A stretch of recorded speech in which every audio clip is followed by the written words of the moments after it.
حضور علیہ السلام بھی واقعی تھے، لیکن آپ کا مقصد اعلیٰ ہے، آپ اللہ کے نبی ہیں، آپ جھوٹ کو آخری منزل تک پہنچا کر اسے ثابت کرتے تھے، اس لیے آپ کے اندر گوشہ رکھا ہوئے تھے۔ عمر فاروق نے اس سے پوچھا کہ تو کہاں جا رہا ہے؟ اس نے کہا کہ حضور علیہ السلام کے دربار میں جا رہا ہوں، شرف حاصل کرنے جا رہا ہوں، تعلیمات مصطفیٰ حاصل کرنے جا رہا ہوں۔ حضور نے فرمایا کہ تو بکواس کرتا ہے، منافق ہے، تیرے اندر کچھ اور ہے اور تو بظاہر دھوکہ دیتا ہے۔ اور حضرت علی رضی اللہ عنہ کی دو تین جملے اسے کسے کہ تو منافق ہے اور تو گمراہ کرتا ہے، لوگوں کو گمراہ کرتا ہے، مسلمانوں کو، اور تو حضور کے دربار میں جا رہا ہے۔ تو وہ چلا گیا۔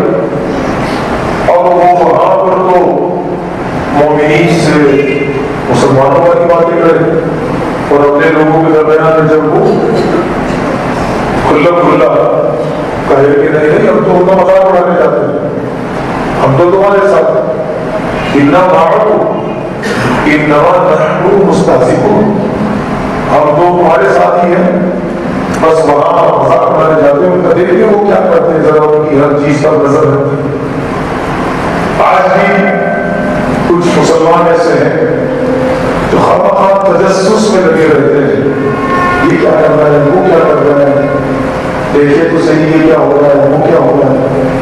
ایسا نہیں ہونا چاہیے مسلمان کو، اور اللہ مجید نے منع کیا وَلَا تَجَسُّسُ، تجسس مت کرو آپس میں، ایک دوسرے کی نقل و حرکت پر، ایک دوسرے کے اسرار پر، یعنی ان کے رازوں پر نظر مت رکھو۔ جو کرتا ہے کرنے جو کچھ کرتا ہے اس کا راز اللہ جانے۔ حضور علیہ السلام فرماتے ہیں کہ جو کوئی مومن دنیا میں کسی مومن کے راز کو فاش ہونے سے بچائے گا، اس کے راز کو راز رکھے گا، اللہ تبارک و تعالیٰ آخرت کو اس کا پردہ رکھے گا۔ یہ مومن کی شان ہے۔ تو یہ کچھ بیان ہو رہا تھا، اور پھر انہوں نے جب کلی برائی کی تو اسے قرآن مجید نے بیان کیا، اور پھر اس کے ضمن میں آیت آتی ہے میں پڑھتا ہوں پہلے اس کی تفسیر کہ کوئی مومن ہوا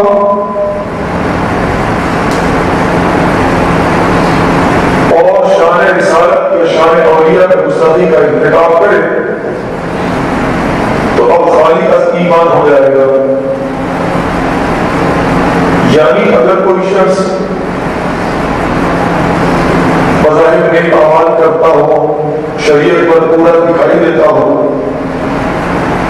تو وہ مومن ہے یا نہیں اس کا تعین عام آدمی نہیں کر سکتا، عام آدمی اس کو نہیں پہچان سکتا۔ قرآن مجید میں بیان کیا کہ اس کے دل میں جو کچھ ہوگا یا اس کے دل کی جو اعتقادی ہے، اس کے دل میں جو اعتقاد ہوگا اس کا ظاہر، اس کا اظہار اس کے اعمال سے ہوگا۔ کیسے ہوگا؟ مثلا جب اللہ کے نبی علیہ السلام کا نام لے گا، صحابہ کرام علیہ رضوان کا نام لے گا، اور یہ اللہ رحمہ اللہ کا نام لے گا، جب ان کی کردار کی گفتگو کرے گا، ان کے زمانے کو بیان کرے گا، ان کی سوال حیات کو بیان کرے گا، اور ان سے درس سیکھنے کی بات کرے گا، تو اس کی زبان میں ان ہستیوں کے بارے میں مٹھاس ہوتی ہے، اور اللہ کے رسول کی شان میں ایسے ادب والے الفاظ استعمال کرے گا کہ جس سے دور تک بھی بے ادبی کے الفاظ کا شائبہ نہ ہو۔ اچھا اب یہ پتہ کیسے چلے گا کہ اس محبت کے جملے بولنے والے نے ادب کے الفاظ نکالے ہیں یا گستاخی کر دی؟ یہ کون بتایا؟ اس کا پیمانہ قرآن اور حدیث، قرآن اور حدیث بتایا، اور اس کے زیادہ جاننے والے اس کے بارے میں تعریف کریں گے کہ اس کے جملوں میں گستاخی ہے، اس کے جملوں میں کہیں نہ کہیں کوئی گستاخی ہے، اس جملے سے اللہ کی شان میں گستاخی ہو رہی ہے، اس جملے میں اللہ کے رسول کی شان میں گستاخی ہو رہی ہے۔ جیسے میں آپ کو مثال کے طور پر بیان، حضور کے صحابہ کے بارے میں کوئی سوچ سکتا ہے کہ وہ کبھی حضور کی شان میں گستاخی کرے؟ بالکل نہیں۔ ایک بار مومنین کے طبقے میں، صحابہ کے طبقے میں حضور علیہ السلام کے گھر کے سامنے کھڑے ہو کر کے عرض کی، جسے قرآن مجید میں کہتے ہیں، اور کہا یا رسول اللہ راعینا، یا رسول اللہ راعینا راعینا، اسے قرآن مجید میں کہتے ہیں کہ ایمان والے اللہ کے رسول کو راعینا نہ کہیں۔ میں اس کی بات بتاتا ہوں، راعینا کی معنی ہے ہماری طرف نظر کیجیے، اور انظرنا کے معنی بھی ہماری طرف نظر کیجیے، ٹھیک؟ معنی ہے کہ اب یہ سمجھ رہے ہوتا بظاہر لفظ مختلف ہے، معنی ایک ہی، یہ ذہن رکھیے، لیکن اللہ کریم کو یہ پسند آیا۔ اللہ نے فرمایا یا ایھا الذین آمنوا لا تقولوا راعینا وقولوا انظرنا واسمعوا، فرمایا اللہ تبارک و تعالیٰ نے ایمان والوں اللہ کے رسول کو راعینا نہ کہو بلکہ کہو انظرنا واسمعوا، یعنی یہ نہ کہو کہ یا رسول اللہ ہماری طرف نظر کیجیے، بلکہ یہ کہو کہ یا رسول اللہ ہم پر نظر کرم فرمائیے اور ہماری اجازت سنیے۔ یہ قرآن مجید بیان کرتا ہے سورہ بقرہ۔ اللہ کے نبی کے بارے میں صحابہ کو اس وقت اتنا علم نہیں تھا، انہوں نے اپنی علم کے مطابق کہا، تو زیادہ جاننے والے نے اصلاح کر دی۔ تو اگر کم علم کوئی جملہ کہتا ہے تو زیادہ جاننے والے کم علم کی اصلاح کر سکتے ہیں۔ اگر کوئی شخص گستاخی کا پہلو منہ سے نکالتا ہے تو زیادہ علم رکھنے والا کم علم کی اصلاح کر سکتا ہے۔ اور قرآن مجید نے اس کو ثابت کیا، اللہ رب العالمین نے اس مثال کو قائم کیا، اور اصلاح کرنا اللہ کی سنت، اس کے رسول کی سنت، اور جو اصلاح کو قبول کر لے وہ مومنین کی سنت ہے۔ لیکن بدقسمتی سے ہوتا یہ ہے کہ ہم جو اصلاح کرنے والے ہیں وہ بھی علم نہیں رکھتے، اور جن کی اصلاح کی جاتی ہے وہ بھی علم سے خالی ہوتے ہیں، تو پھر تضاد، فساد، جھگڑا، نااتفاقی اور بغض، حسد، جلن وغیرہ جگہ لے لیتی ہے، اور پھر ایک دوسرے کے وہ جانی دشمن ہو جاتے ہیں، اور اسی سے فرقہ واریت چلتی ہے۔ حالانکہ فرقہ واریت ہے وہ قرآن اور حدیث میں نہیں ہے۔ قرآن اور حدیث خدا کی قسم ایک حق کی دعوت دیتا ہے۔ قرآن اور حدیث کو پڑھ کے کوئی گناہ نہیں ہوتا، لیکن قرآن مجید اور قرآن حدیث کو سمجھ کر اس کا غلط مفہوم اپنے دماغ میں بٹھائیں۔ اگر میں کہتا ہوں کہ لفظ بلفظ اگر آپ قرآن کو دیکھیں تو آپ کو کہیں کا فرق نظر نہیں آئے گا، لفظ بلفظ دیکھیں کہیں کا فرق نظر نہیں۔ اور جو آج ہمارا میرا کالم چھپا ہے، اگر اس کالم کو پڑھ لیں تو انشاءاللہ وہ قرآن مجید کو سمجھنے کی حد تک وہ کوشش کرے گا کہ قرآن کو سمجھنے کا طریقہ کیا ہے۔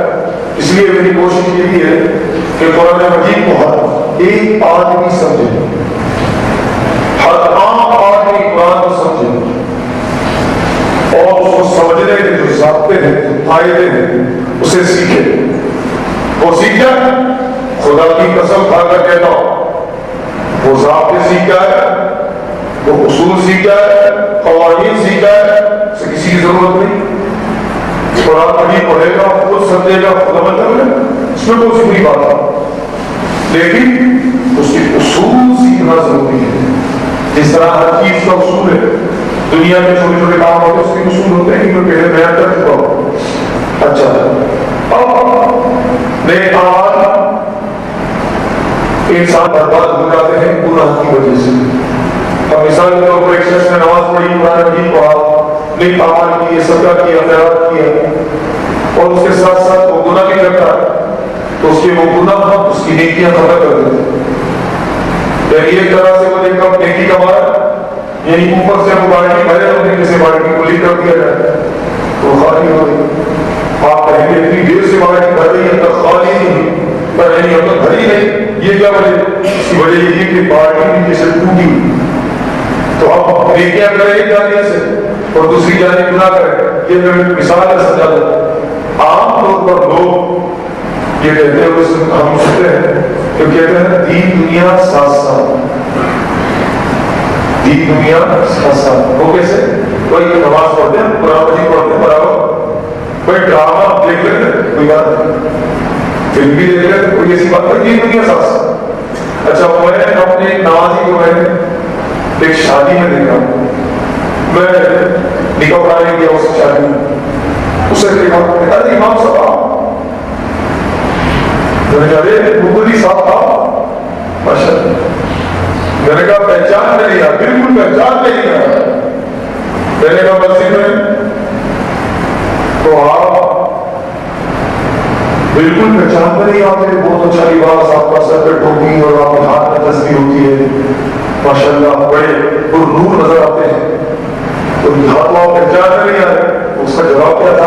صاحب دین دنیا ساتھ ساتھ، دین دنیا ساتھ ساتھ. تو اس کو میں نے کہا کہ چلو ٹھیک ہے، تو نکاح کی ترتیب میں آیا ہوں، میں نکاح پڑھا کے مجھے جانا ہے، میں تمہیں انشاءاللہ بعد میں سمجھاؤں. جب وہ بعد میں آیا مسجد میں نماز کے لیے، اسے میں نے بلایا، بڑی خوشی خوشی آیا. پھر اب امام صاحب کو یہ اچھی بات بتایا کہ میں بڑا اچھا لگ رہا ہوں، تعریف کریں گے میری کہ بھائی تم نے ماشاء اللہ زبردست لباس پہنا ہوا تھا. میں کسی لباس کا نام نہیں کہتا، کھانا بنتا سب لگا دیں گے یہ لباس پہنا کون سا بنا ہے، اس لیے میں لباس کا نام نہیں لیتا. تو میں نے کہا کہ دین دنیا ساتھ ساتھ کا مطلب یہ ہے کہ دنیا ہو جس میں گناہ نہ ہو. اللہ کریم دین دنیا ساتھ ساتھ لے کے چلنے کی تعلیم فرماتا ہے، مگر یہ دنیا وہ نہیں جو آپ سمجھیں. گناہ کرنے کا نام دنیا نہیں ہے. اگر گناہ کا نام دنیا ہوگا تو لوگ تو نماز میں بھی گناہ کر رہے ہوتے ہیں، نماز میں بھی گناہ کر رہے ہوتے. تو کیا دین دنیا ساتھ ساتھ میں نماز میں بھی ہونی چاہیے؟ لوگ نماز پڑھ رہے ہوتے ہیں، اس میں بھی گناہ کر رہے ہوتے. وہ گناہ کیا ہے میں آپ کو بتاتا ہوں. نماز کی حالت میں 3 دفعہ ایک رکوع میں ہاتھ کو استعمال کرنے سے نماز ٹوٹ جاتی ہے، نماز فاسد ہو جاتی ہے. مثلا نیت باندھ رہے ہیں، اب کسی دفعہ کر کے نماز ٹوٹ جائے ایک رکوع. اب اگر کسی کو بتا دیا جائے کہ یہ عمل آپ کا عمل کثیر کہلاتا ہے اور اس عمل کثیر سے آپ کی نماز ٹوٹ جاتی ہے، اور وہ کہنے لگا بھائی دین کا مشکل ہے، یہ تو مولویوں نے مشکل کر دیا. دین اتنا مشکل نہیں ہے، دین تو بڑا آسان ہے، اتنا نہیں.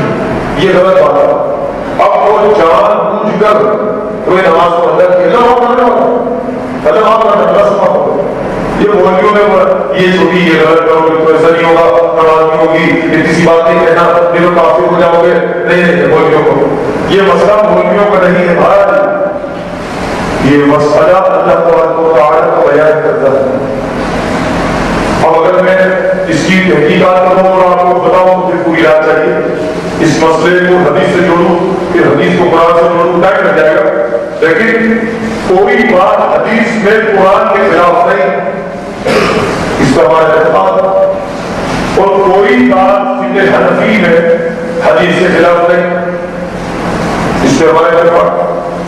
تو جب یہ 3 باتیں درست ہو گئی تو مجتہدین فقہاء نے بھی قیاس کے تحت جو 3 اصول پکڑے اور انہوں نے جو اس پر نئے مسائل اپنے زمانے کے جدید مسائل کا استخراج کیا اور اسے کتابوں میں لکھ دیا، اور وہ آج ہمارے لیے مشعل راہ ہے، تو وہ ہمارے لیے اصول نمبر 4 بنا۔ اور قرآن حدیث اور شریعت کو سمجھنے کے لیے 4 اصول جاننے ضروری ہیں۔ قرآن حدیث اجماع قیاس، قرآن حدیث کو سمجھ جاتے ہیں، اور اجماع صحابہ کا اتفاق، صحابہ کا اتفاق، اور قیاس تابعین نے صحابہ کو جو کرتے دیکھا اس پر قلم بند کر دیا، وہ آئین بنا دیا، اس کا نام جیسے حنفی ہے، وہ ہمارے اسلام کا چوتھا رکن ہے۔ یعنی اسلام کو سمجھنے کے لیے چوتھا اصول ہے۔ اسی اصول کے پیش نظر اگر کوئی شخص کوئی بات کرتا ہے، اور یہ تو حدیث میں بھی اور قرآن مجید میں بھی ہے، تو اس کا اہل علم رد کرے۔ اگر اس کو سمجھانے کے بعد سمجھ میں نہ آئے کہ یہ آپ جو بات کر رہے ہیں اللہ کی شان اور گستاخی ہے، توبہ کریں، وہ کہتا نہیں میں نے جو بات صحیح کہا، تو اب اسلام کی روشنی میں اس کی بات کا رد کیا جائے گا، اسے رد باطل کہا جاتا ہے۔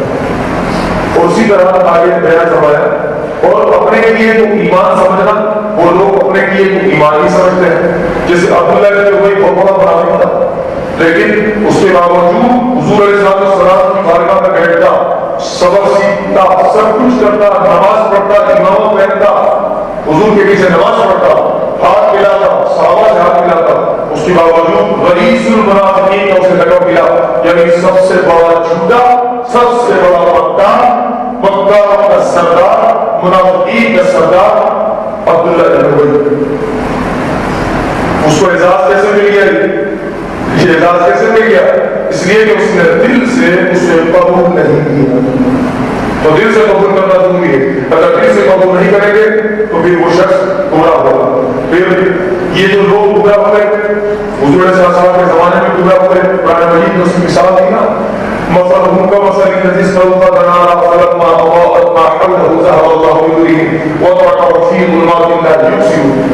اور اللہ تبارک و تعالیٰ نے ان کے لیے چمک کی مثال دی کہ وہ چمکتا ہے، وہ چمک جب ہوتی ہے تو وہ چلتے ہیں اس میں، اور جب وہ چمک چھین لیتا ہے اندھیرا دور ہو جاتا ہے، تو اندھیرا ہو جاتا ہے تو رک جاتے ہیں۔ اس مثال کو قرآن مجید نے بیان کیا کہ جب وہ لوگ ان کی اولاد ہوتی، ان کا رزق بڑھتا، ان کے مال میں زیادتی ہوتی، تو وہ اسلام قبول کرتے، وہ کہتے کہ دین محمد صلی اللہ علیہ وسلم سچا ہے، اور جب ان کی اولاد باتیں کرتی، ان کا رزق جانے لگتا، وہ کمزور پڑتے، وہ انہیں کاروبار میں نقصان ہوتا، تو کہتے ہیں کہ اسلام قبول کرنے کی وجہ سے ہمیں یہ سامنا کرنا پڑ رہا ہے۔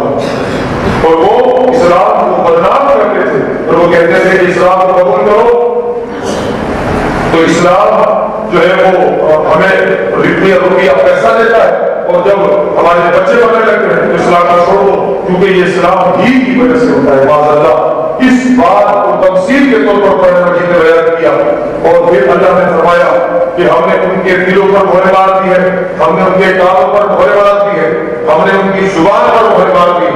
اس کا مطلب یہ ہے کہ ان کی زبان حق نہیں بولتی، کان حق نہیں سنتا، اس کا مطلب یہ ہے کہ حق ان کے کان میں داخل نہیں ہوتا، اور ان کو آنکھ سے حق دکھائی نہیں دیتا، اس کا مطلب یہ ہے کہ ان کی آنکھیں تو ہیں لیکن انہیں دکھائی نہیں دیتا۔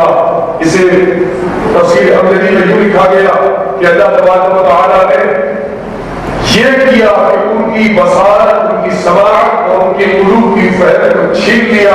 اگر اللہ چاہتا تو ان کی آنکھوں کو بھی چھین سکتا تھا، ان کے کانوں کو بھی چھین سکتا تھا، ان کے دلوں کو بھی چھین سکتا تھا، مگر اللہ تبارک و تعالیٰ نے یہ تمام چیزیں دے کر اور اسے مفلوج کر کے یہ ثابت کر دیا کہ ضروری نہیں کہ آنکھیں ہو تو حق دکھائی دیتا ہے، کان ہو تو حق سنائی دیتا ہے، دل ہو تو حق قبول کرتا ہے۔ مسلمانوں دیکھ لو، ایسے لوگ بھی ہیں کہ جو دل ہونے کے باوجود حق کو قبول نہیں کریں گے، کان ہونے کے باوجود حق کو نہیں سنیں گے، آنکھ ہونے کے باوجود وہ حق کو نہیں دیکھ پائیں گے۔ یہ اللہ تبارک و تعالیٰ نے ان کے تینوں اعضاء کو بچا کر یہ ثابت کر دیا، تو معلوم یہ ہوا کہ ہم نے یہ دیکھنا ہے کہ حق اندر کی آنکھ سے کب پیتا ہے، حق اندر کے کان سے کیسے سنا جاتا ہے، حق اندر کے دل سے کیسے قبول کیا جاتا ہے۔ اللہ تبارک و تعالیٰ ہمیں ہدایت پر چلائے اور ہمیں ہدایت یافتہ لوگوں سے بنائے اور ہمیں حق کو پہچاننے کی توفیق عطا فرمائے، اور جب حق پہچان لے تو اس حق پر چلنے کی توفیق عطا فرمائے اور گمراہ لوگوں سے بچائے اور گمراہ لوگوں کو پہچاننے کی توفیق عطا فرمائے۔ جو لوگ اسلام کی بات کرتے ہیں، قرآن کی بات کرتے ہیں، دین کی بات کرتے ہیں اور دہشت گردی کو سپورٹ کرتے ہیں، مزارات اولیاء پر بم دھماکوں کی حمایت کرتے ہیں، اور جو لوگ مسجدوں میں بم دھماکوں کی حمایت کرتے ہیں اور بازاروں میں نوجوانوں کو، بچوں کو، عورتوں کو، بوڑھوں کو مارنا جائز قرار دیتے ہیں، اور وہ یہ کہتے ہیں کہ یہ حکومت بنے ہوئے ہیں، یہ جو مزارات بنے ہوئے ہیں یہ جناب اسلام کے خلاف ہے، لہٰذا اس کو بم سے اڑا دینا چاہیے۔ خدا کی قسم میں اپنی جانے سے نہیں کہہ رہا، ان کی ویڈیو کلپ دیکھیے، وہ اپنی ویڈیو میں یہ کہتے ہیں کہ یہ لوگ کشمیر میں جا کر مجاہدین جہاد کرتے ہیں، دوسروں کی جھوپڑیوں میں لگی آگ کو بجھاتے ہیں، انہیں اپنے گھر میں لگی آگ اور مزارات میں ہوتا ہوا شرک دکھائی نہیں دیتا۔ انہیں چاہیے کہ مزارات پہ جائیں اور بم دھماکے کریں اور ان مزارات کو اڑا دیں۔ خدا کی قسم وہ اپنی تقاریر میں ترغیب دلاتے ہیں، تو ہم تو پاک فوج کو کہتے ہیں، ہم سیکورٹی فورسز کو کہتے ہیں، ہم حکمرانوں کو کہتے ہیں کہ جو لوگ اپنی تقریروں میں ان بم دھماکے کرنے والوں کی حمایت کرتے ہیں ان کو پکڑو، خدا کے واسطے ان کو گرفتار کرو، اور جو ان کی حمایت کرتے ہیں اور جو لوگ ان بم دھماکوں کو جائز قرار دیتے ہیں، آپ کی ماؤں بہنوں کے قتل کو جائز قرار دیتے ہیں، چھوٹے چھوٹے بچے، جو ننھے منھے بچے ویڈیو میں آپ دیکھیں، کسی کا پیر ادھر پڑا ہوا ہے، کسی کا ہاتھ ادھر پڑا ہوا ہے، کسی کا سر ادھر پڑا ہوا ہے، خدا کی قسم یہ ظلم و بربریت کو یہ جائز قرار دیتے ہیں۔ ایسے مولویوں کو پکڑ کر اور چوراہے پہ الٹا لٹکا کر پھانسی دینی چاہیے۔ خدا کی قسم ان لوگوں کے ساتھ وہ سلوک ہونا چاہیے اور اتنا بدترین سلوک ہونا چاہیے جو سلوک ان لوگوں کے ساتھ ابھی ہوا ہے، اس سے بڑھ کر ہونا چاہیے۔ ہمیں اللہ وہ آنکھیں دے دے، ہمیں اللہ وہ کان دے دے، ہمیں اللہ وہ زبانیں دے دے، کاش کہ ہم کو حق بات کریں، کاش کہ ہم حق بات کو سنیں اور حق جو بات نہیں ہے اسے اپنے کان میں جگہ نہ دیں، کاش کہ ہم حق کو قبول کریں اور ہم اس بات کو بربلا کہہ سکیں اور ہمارے قانون نافذ کرنے والے ادارے کاش کہ ان کے خلاف ایکشن کریں تاکہ ہمارا ملک امن کا گہوارہ بن جائے۔ وما علیہ الا البلاغ۔